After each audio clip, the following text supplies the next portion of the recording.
Every morning at 6:47 a.m., Sarah Mitchell did something that made absolutely no sense. She was an emergency response nurse in Philadelphia. Her shifts were brutal. 12 hours of blood, trauma, and life-or-death decisions. She barely had time to breathe. But every single morning without fail, she packed 2 breakfasts, walked 3 blocks out of her way, and sat on a freezing bench with a homeless man nobody else would look at. His name was Mr. Harrison. At least, that's what the faded name tag on his torn military jacket said. For 8 months, she brought him food. They talked, shared quiet moments before the chaos of her day began. He never told her his story, never explained the scars on his hands or why his eyes looked haunted. Then one day he vanished. Sarah searched everywhere, filed reports. Nobody cared. One more homeless man disappearing into the city. She thought she'd never see him again. Until this morning.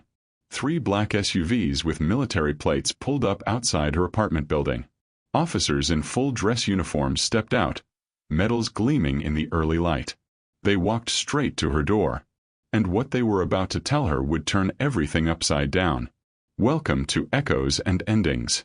If you're loving this story, and you want to find out what happens next, quickly hit that like button and subscribe, because what you're about to watch would leave you wondering. Tell me in the comments which city you're watching from. I'd really love to know. Now let's dive into this amazing story. Sarah Mitchell was 28 years old. An emergency response nurse who had seen more trauma in 5 years than most people saw in a lifetime. When someone's world fell apart at 3 a.m., she was there. In the ambulance. Holding pressure on wounds that wouldn't stop bleeding. Talking terrified parents through the worst moments of their lives. The work was brutal. Relentless. The kind that carved pieces out of your soul. Her life wasn't glamorous. A cramped studio apartment with a leaky faucet. Student loans that sat at $87,000. Oatmeal for breakfast because it was cheap.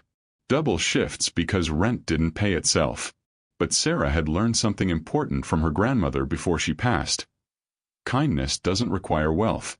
It only requires attention. And that's why she noticed him when everyone else walked by. 8 months earlier. February. Cold enough to see your breath in the air. Sarah was walking to her shift at Philadelphia General, exhausted before her day even started, when she spotted him on a bench 3 blocks from the hospital. An elderly black man. 70, maybe 80. His face was weathered, carved with deep lines. He wore a torn desert camouflage jacket. A name tag barely visible. Harrison. His hands trembled in his lap, not from cold but from something deeper. And his eyes weren't seeing the street in front of him. They were somewhere far away. People walked past him like he was invisible. Some crossed the street entirely. Sarah slowed her pace. She should keep walking. She had patients waiting. No time to spare. But something stopped her. "Sir, are you okay?" No response. Not even a blink. "Sir, can you hear me?" Slowly, his eyes focused. Found hers. Surprise flickered across his face, like he'd forgotten people could actually see him. "I'm fine, miss." His voice was rough and used. "Just sitting." "Have you eaten today?" His jaw tightened. Pride. Sarah made a decision. "I packed too much breakfast. Hospital cafeteria always gives me extra. Would you help me out? I hate wasting food." It was a lie, but necessary. He studied her, then nodded once. She sat beside him and unpacked the food. They ate in silence as the city woke up around them. When she stood to leave, he spoke. "Thank you, miss." "Sarah. My name's Sarah." "Thank you, Sarah." She smiled. "Same time tomorrow." His eyes widened. You coming back?" "If that's okay with you, Mr. Harrison." That was 8 months ago. Every morning since then, rain or shine, Sarah stopped at that bench. She'd pack 2 breakfasts from the hospital cafeteria. Walk those 3 blocks. Sit with Mr. Harrison before her shift. At first, he barely spoke. One-word answers. Eyes fixed on something only he could see. But slowly he opened up. Not about his past, never that. But about small things. The weather. The birds. How the city sounded different at dawn. And he asked about her work. Tell me about yesterday, Sarah. So she would. The car accident victim they'd saved. The child with the broken arm. The elderly woman whose heart had stopped twice but who'd fought her way back. Something would light up in his eyes during those stories. Something that looked almost like pride. You're doing important work, he said once. Saving lives. That's the most important thing a person can do. What about you, Mr. Harrison? What did you do before? His face closed immediately. Long time ago, Sarah. Don't matter now. She never pushed. But she noticed things a nurse is trained to see. The way he sat, spine straight despite his age. The way his eyes tracked every movement on the street, missing nothing. The scars on his hands that told stories he wouldn't share. The military discipline in how he ate. He'd been in the service. She was certain of it. But what branch? What rank? What had brought him here to this bench alone? 3 weeks ago something changed. Mr. Harrison started looking over his shoulder, checking the street more frequently. His hands shook worse than usual. Everything okay? Sarah asked. Fine. Mr. Harrison. He looked at her then. Really looked at her. Sarah, if something happens to me, if I don't show up one day, I want you to know something. Her stomach dropped. What do you mean? You gave an old man something precious. You gave him dignity. Hope. Thank you for that. What's going to happen? Nothing. Probably nothing. But his eyes said otherwise. Last Wednesday, the bench was empty. First time in 8 months. Sarah waited. 15 minutes. 20. Her breakfast getting cold. He didn't come. Thursday. Empty. Friday. Saturday. Sunday. A full week passed. Mr. Harrison had vanished. She asked around the neighborhood. The bodega owner shrugged. The newspaper vendor hadn't noticed.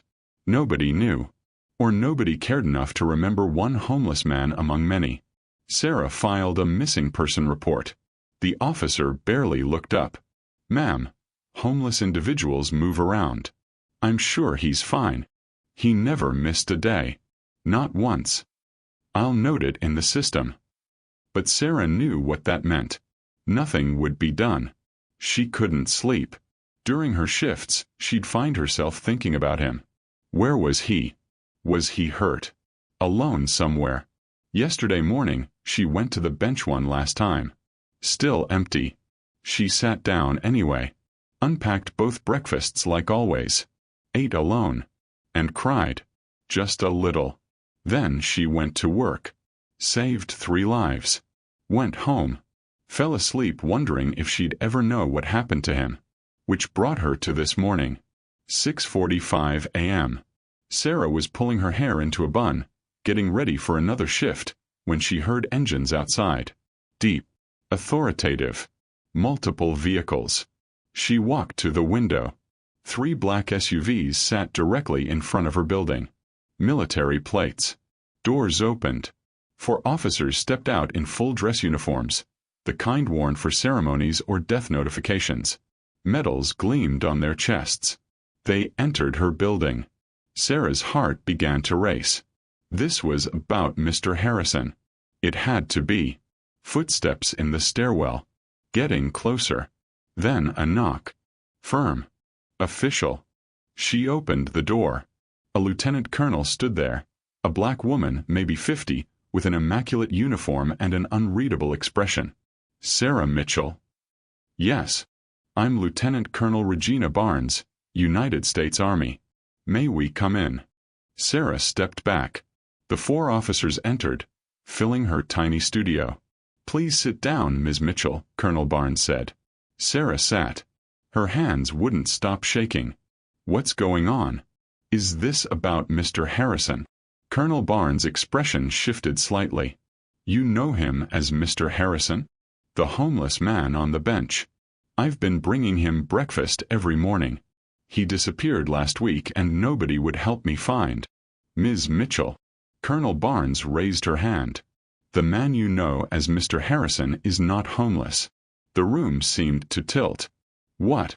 His name is Colonel James Harrison. United States Army. Retired. Purple Heart. Bronze Star. Silver Star. Medal of Honor. Sarah couldn't process the words. I don't understand.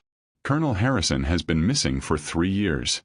We've been searching for him the entire time. Yesterday we finally found him. Sarah's heart stopped. Is he okay? He's at Walter Reed Medical Center. Stable.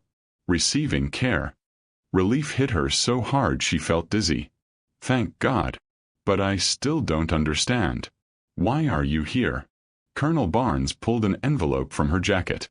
Before transport, Colonel Harrison regained consciousness for about 10 minutes. He insisted we find you immediately. Gave us your name. Your address. And he gave us this. She held out the envelope.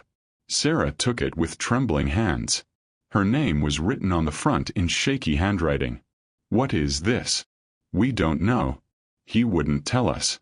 Said it was for your eyes only. Sarah looked at the envelope. Back at Colonel Barnes. Can I open it? That's why we're here. Sarah tore it open carefully. Inside was a single folded paper. She unfolded it. Began to read. Her eyes grew wider with each word. Her hands started shaking harder. Because what the letter said changed everything she thought she knew. The letter was written in shaky handwriting, but the words were clear. Sarah, if you're reading this, then they found me. And they found you. I need to tell you something I should have told you months ago. But I was afraid. Ashamed. My name is Colonel James Michael Harrison. I served 42 years in the United States Army. Special Forces. Did things I'm proud of. Did things that haunt me. 3 years ago I lost everything. Not to the enemy. To my own mind. PTSD. Severe. The VA tried to help, but I couldn't stay there. Couldn't be in those sterile rooms with people asking questions. Couldn't sleep in a bed knowing the men I served with were dead. So I ran. Disappeared. Lived on the streets because that's what I deserved. And then you showed up. Every morning. With food. With kindness. With dignity. You didn't know who I was. Didn't care about my rank or my medals. You just saw a man who needed help. That meant everything. There's something in my storage unit. Unit 247. Philadelphia Self-Storage on Market Street. The key is taped under the bench where we sat. Everything I own is there. But there's one box. Marked Sarah. It's for you. Inside is $50,000. My savings. Take it. Pay off your loans. Live the life you deserve. You gave me back my humanity. Let me give you back your freedom. With gratitude, Colonel James Harrison. Sarah's hands trembled so violently the paper shook. She read it again. Then a third time. $50,000. Ms. Mitchell. Colonel Barnes' voice broke through her shock. What does it say? Sarah looked up. Tears were streaming down her face. He left me money. To pay off my student loans. He said. Her voice broke. Colonel Barnes' expression softened. Colonel Harrison is a good man. One of the best soldiers I've ever known. I need to see him, Sarah said suddenly. Can I see him? Please. He's at Walter Reed. That's in Bethesda, Maryland. About 2 hours from here. I don't care. I need to see him. I need to thank him. Colonel Barnes exchanged glances with the other officers. Then nodded. We can arrange that. In fact, Colonel Harrison specifically requested that you visit when you're ready. When can I go? We can take you now if you'd like. Sarah stood immediately. Yes. No. Please. 20 minutes later, Sarah sat in the back of one of the military SUVs, still wearing her scrubs, heading toward Maryland. Colonel Barnes sat beside her. The other officers were in the vehicles ahead and behind. Can you tell me about him? Sarah asked quietly. About Colonel Harrison? Barnes looked out the window, then back at Sarah. What do you want to know? Everything. Why did he disappear? What happened to him? Barnes was quiet for a moment. That's his story to tell. But I can tell you this. Colonel James Harrison is a war hero. He served in Iraq, Afghanistan, Somalia, and conflicts most people don't even know happened. He saved lives. Dozens of them. Maybe hundreds. He led rescue missions behind enemy lines. Extracted hostages. Protected civilians. He earned every medal they gave him. And then some. Sarah absorbed this. The man on the bench. The man who wouldn't talk about his past. A war hero. What happened 3 years ago? Barnes sighed. He came home from his last deployment. Afghanistan. His team had been ambushed. He was the only survivor. Sarah's chest tightened. The guilt ate him alive, Barnes continued. He blamed himself for their deaths. Started having nightmares. Flashbacks. Classic PTSD. The VA tried to help. Gave him therapy medication. But he couldn't accept it. Couldn't forgive himself. One day he just left. Walked out of the VA hospital and disappeared. We searched everywhere. Filed missing person reports. Nothing. His family thought he was dead. Sarah's eyes widened. He has family. A daughter. Rebecca. She's been searching for him for 3 years. Guilt crashed over Sarah. Oh my God. I should have done more. I should have. Ms. Mitchell. Barnes' voice was firm. You did more than anyone else. You saw him. You cared for him. You gave him a reason to keep living. Without you, we might never have found him. The SUVs pulled up to Walter Reed Medical Center just after 9 a.m. The massive military hospital loomed ahead, all concrete and glass. Sarah followed Colonel Barnes through security, down sterile hallways that smelled like antiseptic and floor cleaner. Her heart pounded with every step. They stopped outside a room on the 4th floor. Barnes turned to her. He's awake. But he's weak. The doctors say he's severely malnourished. Dehydrated. 3 years on the streets took a toll. Sarah nodded. And Ms. Mitchell? His daughter is in there with him. Sarah's stomach dropped. Maybe I should wait. This is a family moment. I don't want to intrude. He asked for you specifically. He wants you here. Barnes knocked once. Then opened the door. The room was small. Standard hospital setup. Machines beeping steadily. And 4 drip. And there, in the bed, looking impossibly small and fragile, was Mr. Harrison. No Colonel Harrison. His eyes were closed. His face looked thinner than Sarah remembered. His hands, which had always trembled, now lay still on the white sheets. Beside the bed sat a woman. Mid-30s. Black.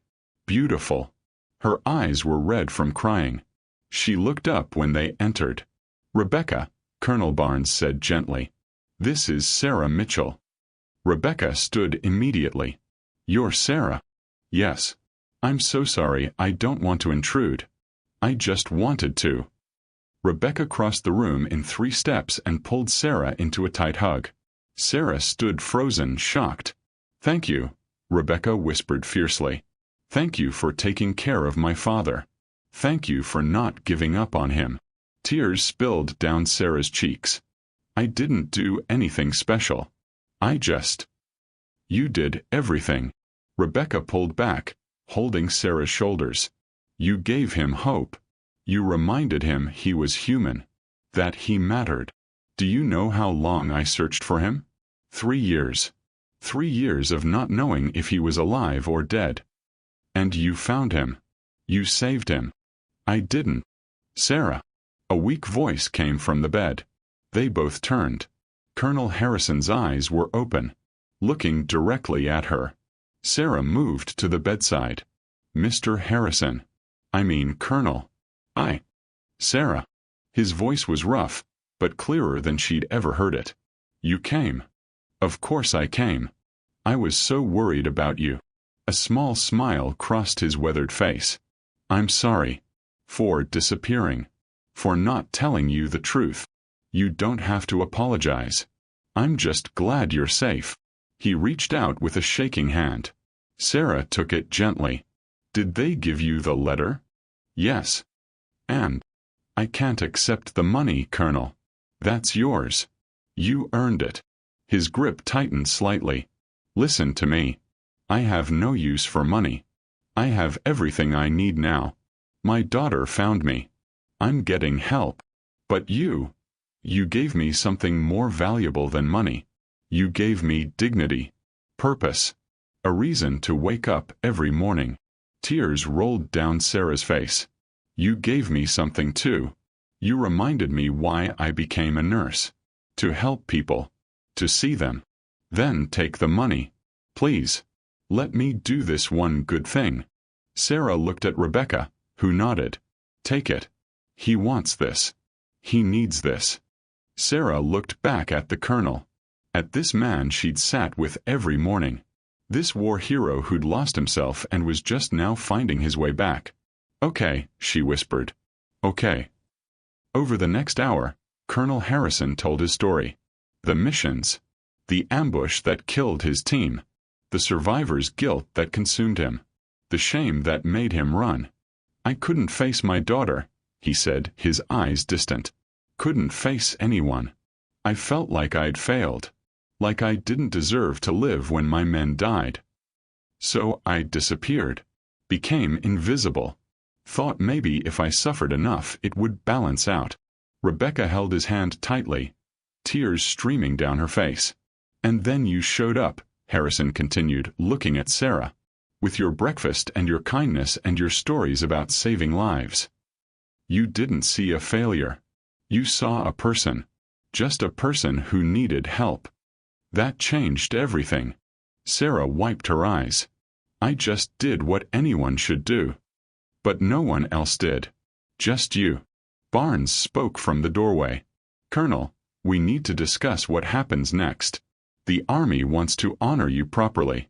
Bring you back into the fold." Harrison nodded slowly. "I know. And I'm ready now. Thanks to Sarah." "There's one more thing," Harrison said. "The storage unit. Did you go there yet?" Sarah shook her head. "Not yet. I came straight here. You need to go. Soon." "Why? What's in there besides the money?" Harrison's expression grew serious. "Answers. About why I did what I did. About the mission that changed everything. There's a journal. I wrote everything down. Everything I couldn't tell the Army. Everything I couldn't tell anyone. You need to read it. Because what happened that day in Afghanistan, it wasn't what they told the public." Sarah's eyes widened. "What do you mean?" "The mission that killed my team. It wasn't an ambush. The room went silent. It was something else. Something they covered up." Colonel Barnes stepped forward. "Colonel Harrison, be very careful what you say." "I'm done being careful, Regina. This woman deserves the truth. And the world deserves to know what really happened." Sarah's heart raced. "What happened?" Harrison looked at her steadily. "Go to the storage unit. Read the journal. Then decide what to do with the information. But be careful. Because if the wrong people find out you have it, you'll be in danger." 2 hours later, Sarah stood outside Philadelphia Self-Storage on Market Street. Colonel Barnes had offered to come with her, but Sarah declined. Whatever was in that storage unit, Harrison wanted her to see it first. Alone. The facility was old. Gray concrete walls. Flickering fluorescent lights. The kind of place people stored things they wanted to forget. Sarah found Unit 247 on the second floor. Her hands shook as she pulled out the key, the one that had been taped under their bench, exactly where Harrison said it would be. She inserted the key. Turned it. The lock clicked. The metal door rolled up with a loud screech. Inside was darkness. Sarah pulled out her phone, turned on the flashlight, and stepped inside. The unit was small.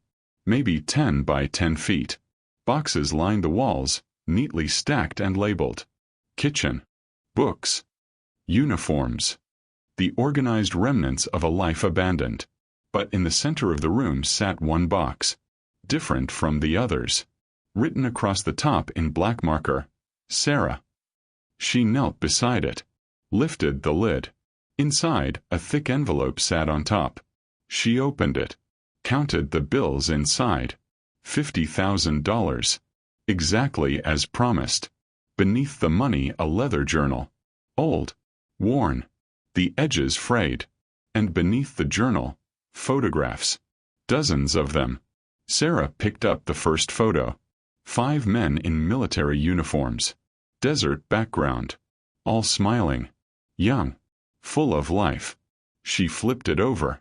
Written on the back. Alpha Team. Kandahar. 2021. 2 months before. Before what? Sarah set the photo aside and picked up the journal. Her heart pounded as she opened to the first page. Harrison's handwriting. Shaky but legible. If you're reading this, I'm either dead or I've finally found the courage to tell the truth. My name is Colonel James Michael Harrison. What follows is the true account of what happened on October 17, 2021. The mission that killed my team. The mission the Army says was an ambush. That's a lie. Sarah's breath caught. She kept reading. We were sent into the mountains outside Kandahar.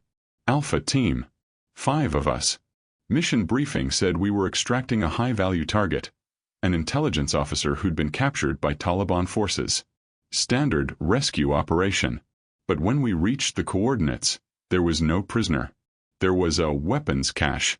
American weapons. Sarah's eyes widened. Crates and crates of M4 rifles. Grenade launchers. Even Stinger missiles.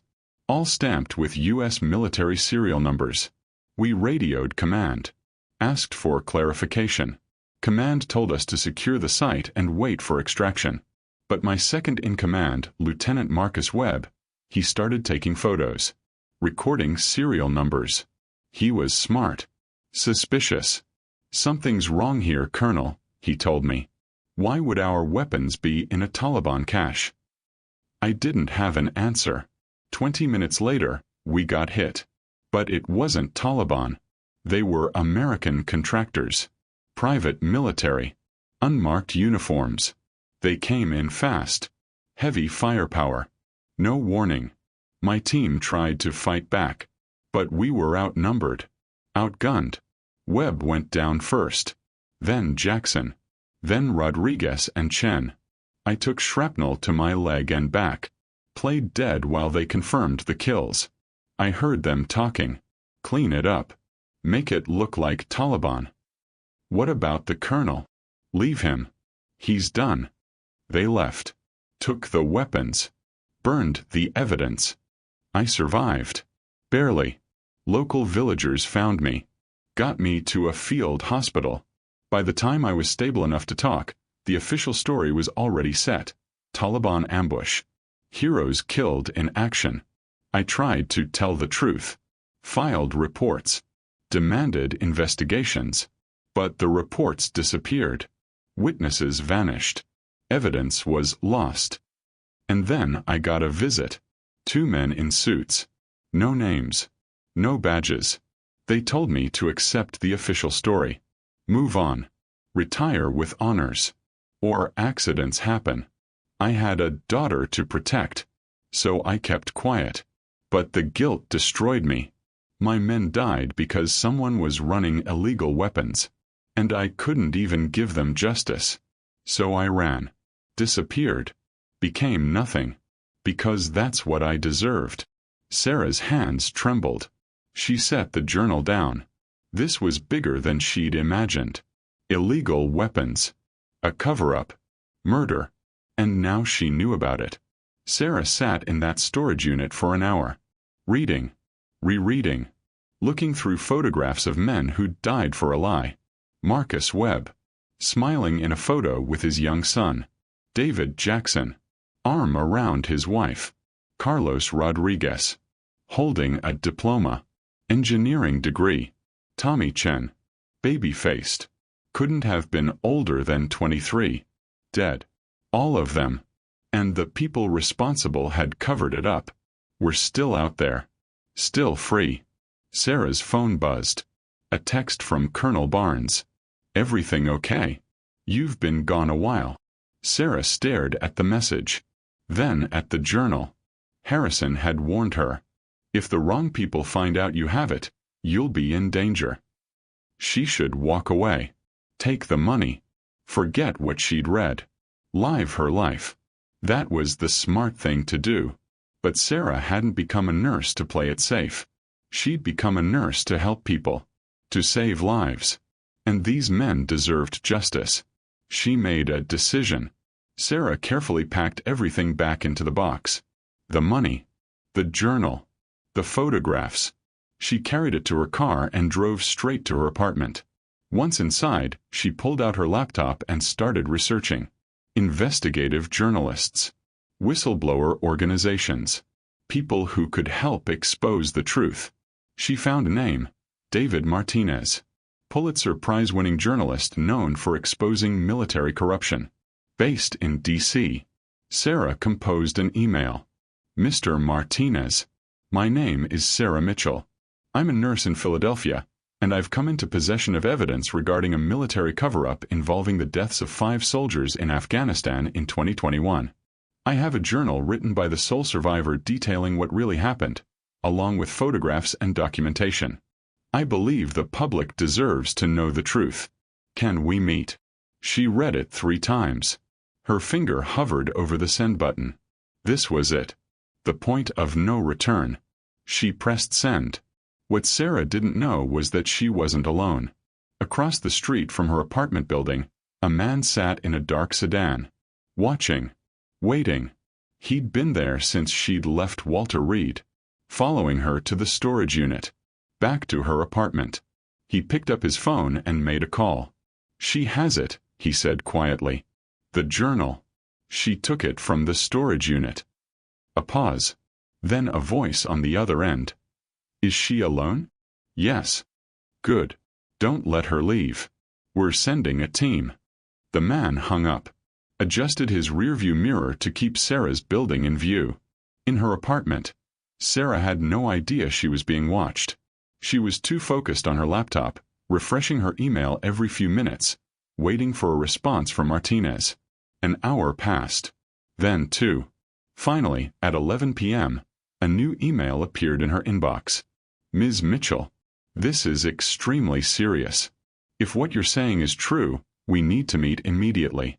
But not in D.C. Too many eyes. There's a diner in Baltimore. Miller's on West Lexington.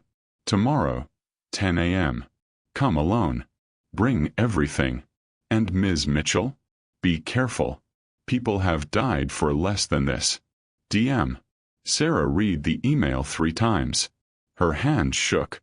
Tomorrow, 10 a.m. Baltimore. She looked at the box containing the journal.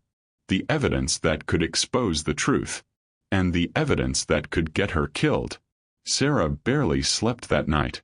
She kept the box beside her bed. Checked the locks on her door 5 times. Jumped at every sound. At 3 a.m., she got up and made copies of everything. The journal pages. The photographs. She stored the copies in her work locker at the hospital. Insurance. At 5 a.m., she gave up on sleep entirely. She showered. Dressed. Made coffee with shaking hands. At 6 a.m., she texted Colonel Barnes. "I need to tell you something. Can we talk?" The response came immediately. "Of course. What's wrong?" "I read the journal. I know what happened to Harrison's team." 3 dots appeared.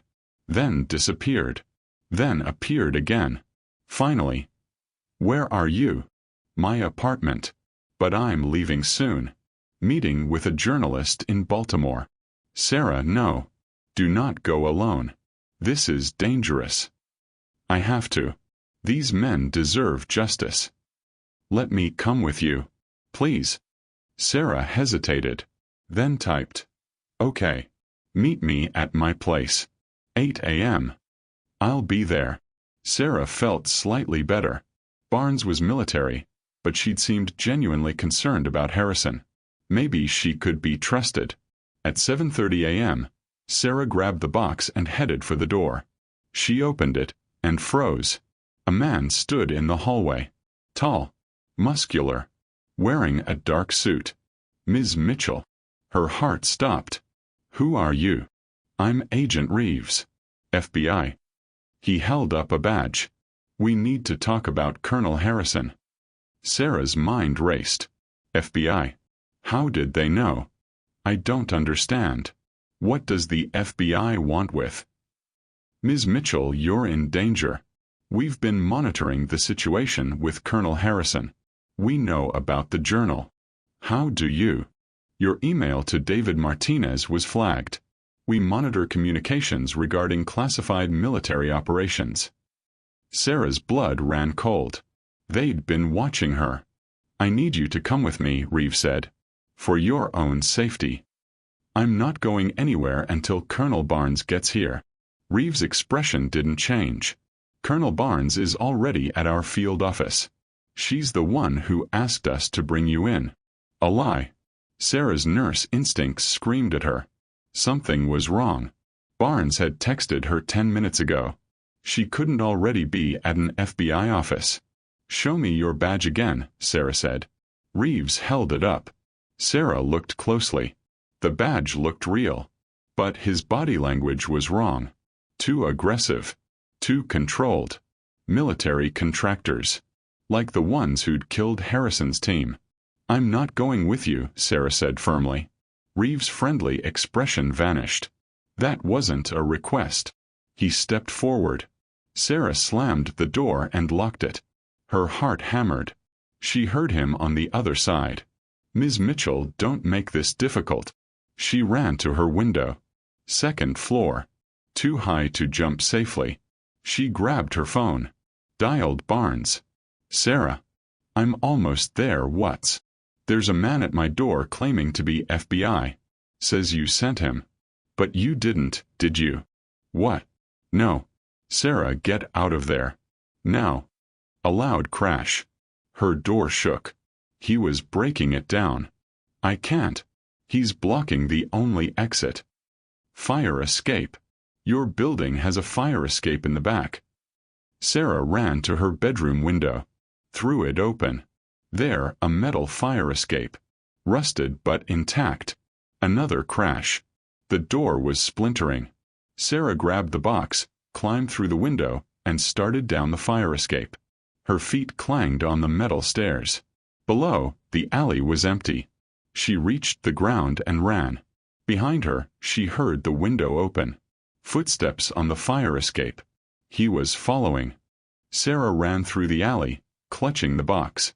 Her scrubs weren't made for running. Her lungs burned. She emerged onto the street. Early morning. Few people around. A car screeched to a halt beside her. Black sedan. The driver's window rolled down. Colonel Barnes. "Get in." Sarah didn't hesitate. She jumped into the passenger seat. Barnes hit the gas before Sarah even closed the door. In the rearview mirror, Reeves emerged from the alley. He pulled out a phone, watching them drive away. "Are you okay?" Barnes asked. "I think so." "Who was that?" "Not FBI. That's for damn sure." "Then who?" Barnes' jaw tightened. "The same people who killed Harrison's team. The ones who've been covering it up for 3 years." "How did they find me so fast?" "They've probably been watching Harrison ever since we found him. Waiting to see if he'd left any evidence behind." Sarah looked at the box in her lap. "The journal. Is that it?" "Yes. Everything. The truth about what happened." Barnes glanced at her. "And you sent an email to a journalist." "How did you know?" "Because that's exactly what they'd be monitoring for. Any communication about the mission. Any attempt to go public." Sarah's stomach dropped. "So they know everything." "Probably." "What do I do?" Barnes was quiet for a moment. Then, "We go to Baltimore. Meet with Martinez. But we do it my way. Safely. You believe me?" You believe what's in the journal. Barnes' hands tightened on the steering wheel. I've suspected something was wrong with that mission for years. The official story never added up. But I couldn't prove anything. Now I can. They drove for 20 minutes in silence. Sarah kept checking behind them. No one seemed to be following. Finally, Barnes spoke. There's something you should know. What? I knew Harrison. Before. We served together in Iraq. 2008. Sarah looked at her in surprise. He was my commanding officer, Barnes continued. Best soldier I ever knew. When he disappeared, I never stopped looking for him. When we found him yesterday, I knew immediately something bigger was going on. Men like Harrison don't just break. Not without a damn good reason. The journal, Sarah said quietly. The journal. And whoever's trying to bury the truth. Barnes pulled into a gas station. We need to switch cars. They'll be tracking this one. How? GPS standard in all military vehicles. They got out. Barnes walked to a payphone, one of the few still working, and made a call. 10 minutes later, an older civilian car pulled up. A man in his 60s got out. Regina. Marcus. Thanks for coming. You said it was urgent. He looked at Sarah. Who's this? Someone who needs our help. Marcus nodded. Handed Barnes the keys to his car. Be careful. Always am. They transferred to the new car. Sarah still clutched the box. As they pulled back onto the highway, heading toward Baltimore, Sarah asked the question that had been nagging her. Colonel Barnes, if this conspiracy is as big as Harrison says, if it involves illegal weapons trafficking and cover-ups, how high does it go? Barnes stared straight ahead. That's what we're going to find out. Miller's Diner sat on a quiet corner in Baltimore. Worn brick exterior. The kind of place where people minded their own business. Barnes parked 2 blocks away. A precaution. Inside, David Martinez sat in the back corner booth. Mid-40s. Latino. Sharp eyes. Sarah Mitchell? He asked as they approached. Yes. And Colonel Regina Barnes. They slid into the booth. Sarah placed the box on the table. Martinez opened it carefully. Pulled out the journal. His expression changed immediately. Shock, then anger. He examined the photographs. Marcus Webb with his young son. David Jackson with his wife. Carlos Rodriguez holding his diploma. Tommy Chen baby-faced. Couldn't have been older than 23. This is explosive, Martinez said. If this is true. It's true, Barnes said quietly. I've suspected it for years. Barnes made a call to a contact at Army Intelligence. When she hung up, her face was dark. The weapon serial numbers from Harrison's journal. Every single one was officially reported as destroyed in a depot fire in 2019. Meaning someone falsified records, Martinez said. These weapons were diverted. Sold.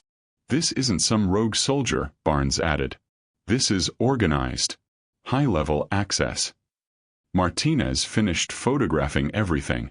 I'm sending this to my editor now, plus backup contacts. Within an hour, this will be in 6 different locations. He hit send. Done. Barnes tensed. We need to leave. No. Once those emails are received, flags go up everywhere. They left the diner. The parking lot was too quiet.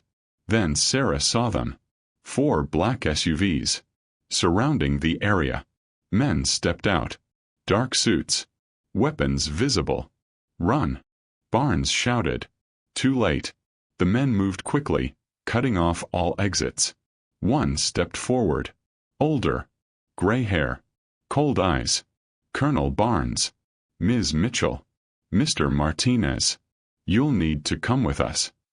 Barnes reached for her sidearm. 3 weapons immediately pointed at her. I wouldn't. We're here to have a conversation. About what? Martinez demanded. About the story you're not going to publish. Too late. My editor has everything. The man smiled coldly. Your editor, Jason Chen.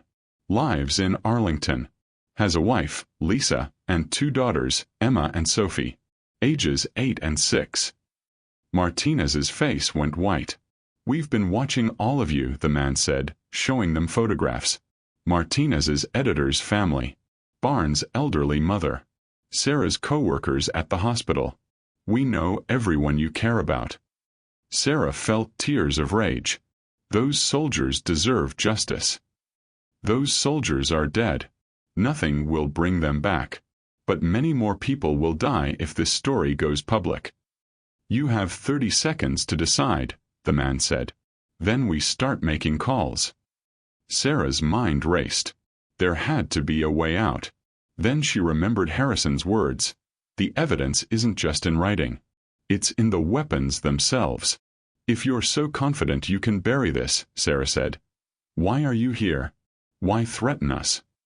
The man's jaw tightened. Because you're scared. The serial numbers check out.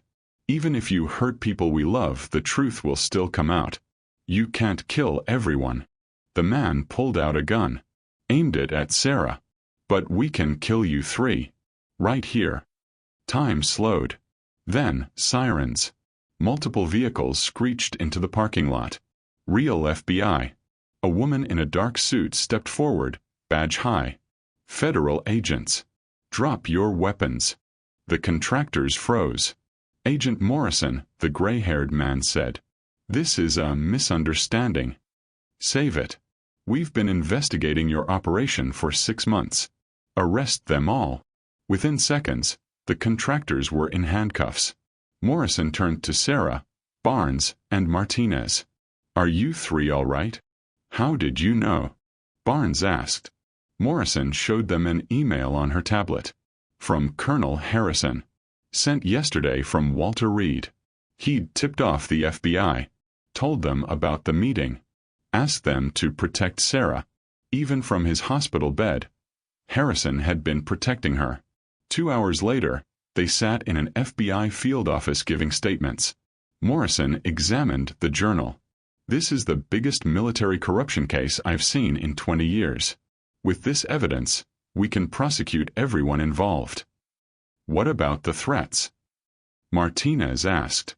We're putting protective details on everyone. They're safe. Relief washed over Sarah. What happens now? Barnes asked. Now we investigate. Follow the money. Track the weapons. And eventually we prosecute.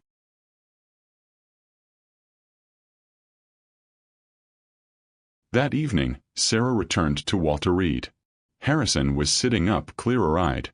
Rebecca sat beside him. You're safe, Harrison said when Sarah entered. Because of you. You sent that email to the FBI. I had to. I knew they'd come after you. Your team is going to get justice now. The truth is coming out. Tears rolled down Harrison's face. Thank you. For everything. You gave me the evidence. You risked everything. Rebecca squeezed her father's hand. You both gave each other something. Dad gave you truth. You gave him hope. Later that night, Sarah received a text from an unknown number. You did good work today. But this is only the beginning. The people you exposed are mid-level. The real power stays hidden. Stay vigilant. A friend. Sarah stared at the message. The number was untraceable. How high did this conspiracy really go? She looked out at the Philadelphia skyline. Somewhere people were still hiding the truth. But for tonight, justice had won. And 5 soldiers finally had a chance at recognition. 3 months had passed since Baltimore. Sarah stood in Arlington National Cemetery, surrounded by hundreds of people. Military personnel. Government officials. Families. Press. Today was the memorial service for Alpha Team. Lieutenant Marcus Webb. Sergeant David Jackson. Sergeant Carlos Rodriguez. Corporal Tommy Chen. Finally, their families would know the truth. Sarah stood between Colonel Harrison and Rebecca. Harrison was stronger now. 3 months of medical care and therapy had worked wonders. He still used a cane, still had nightmares, but he was healing. Beside them stood Colonel Barnes in full dress uniform and David Martinez, documenting everything. The FBI investigation had moved quickly. 17 arrests so far. Military officers, defense contractors, even a congressman taking bribes. But as that mysterious text warned, the real power stayed hidden. A general stepped to the podium. 4 flag-draped coffins sat before him. We honor 4 American soldiers who gave their lives in service to their country. For 3 years, the true circumstances were hidden. But thanks to Colonel James Harrison and civilian Sarah Mitchell, the truth has come to light.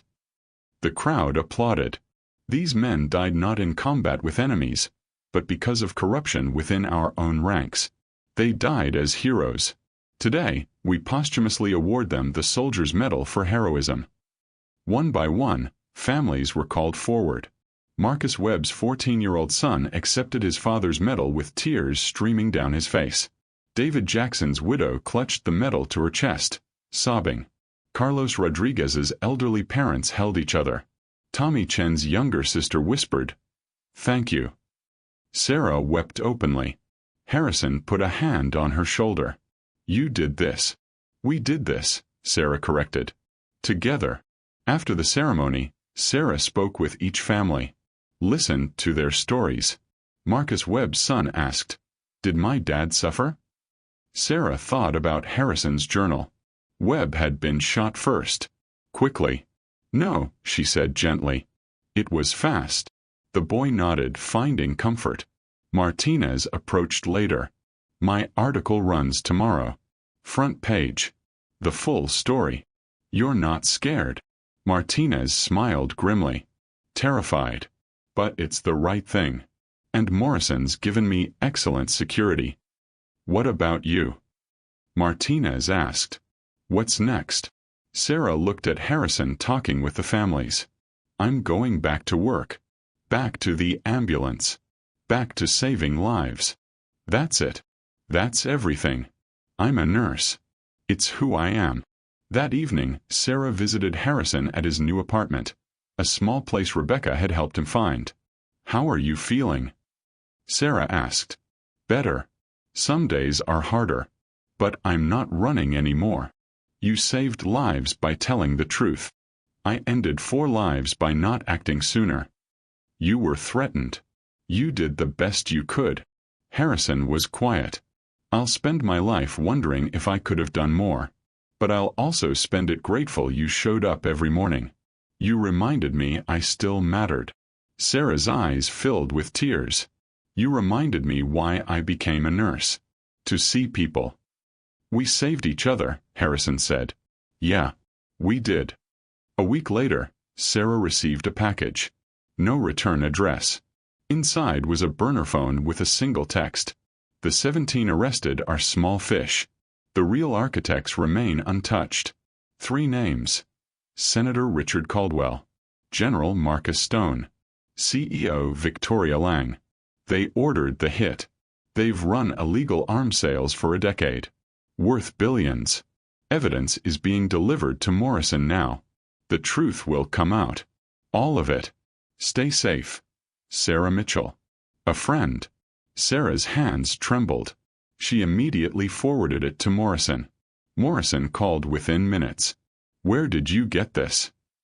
"Someone sent a burner phone. I don't know who." "Those are big names, Sarah. Very big." "Is it true?" "We've suspected Lang. But Caldwell and Stone. That goes higher than I imagined. We'll follow the evidence and bring them down. Whoever's feeding you information is on the inside. Be careful." Sarah hung up. Stared at the phone. She'd started something bigger than she'd imagined. 6 months later, Sarah returned to the bench. 6:47 a.m. Like always. She carried 2 breakfasts. But the bench wasn't empty. A young woman sat there. Maybe 25. Dirty clothes. Eyes distant. Sarah recognized that look. Someone who'd given up. "Excuse me. Have you eaten today?" The woman looked up surprised. "I'm fine. I packed too much breakfast. Would you mind helping me out?" The woman stared, then nodded. Sarah sat beside her and unpacked the food. They ate in silence. Sarah thought about Harrison. How one act of kindness had changed everything. Exposed corruption. Brought justice. All because she'd stopped to see someone. "What's your name?" Sarah asked. "Maya." "I'm Sarah. Nice to meet you. Same time tomorrow?" Sarah asked.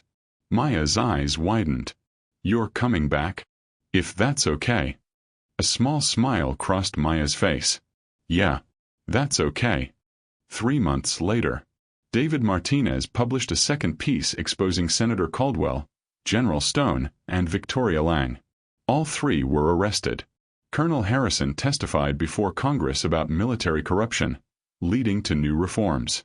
He became an advocate for veterans with PTSD. Colonel Barnes was promoted and put in charge of a new ethics division. Agent Morrison received a commendation and was promoted. Rebecca Harrison wrote a best-selling book about her father's story. Maya moved into transitional housing with Sarah's help and started community college. And Sarah? She returned to work as an emergency response nurse. She still stopped at the bench every morning. Still brought breakfast for anyone who needed it. Because she'd learned, kindness doesn't require wealth or power. It only requires seeing people.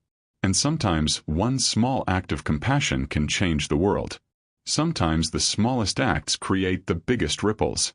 Sarah didn't set out to expose a conspiracy. She just saw someone everyone else ignored. And that changed everything. Think about the people others might overlook. The homeless person on your street. The lonely neighbor. The coworker eating alone.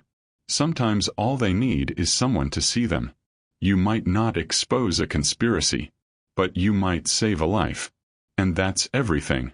If this story moved you, hit that subscribe button.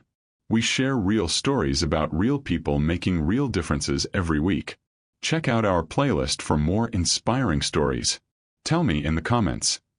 Have you ever shown kindness to a stranger that changed your perspective?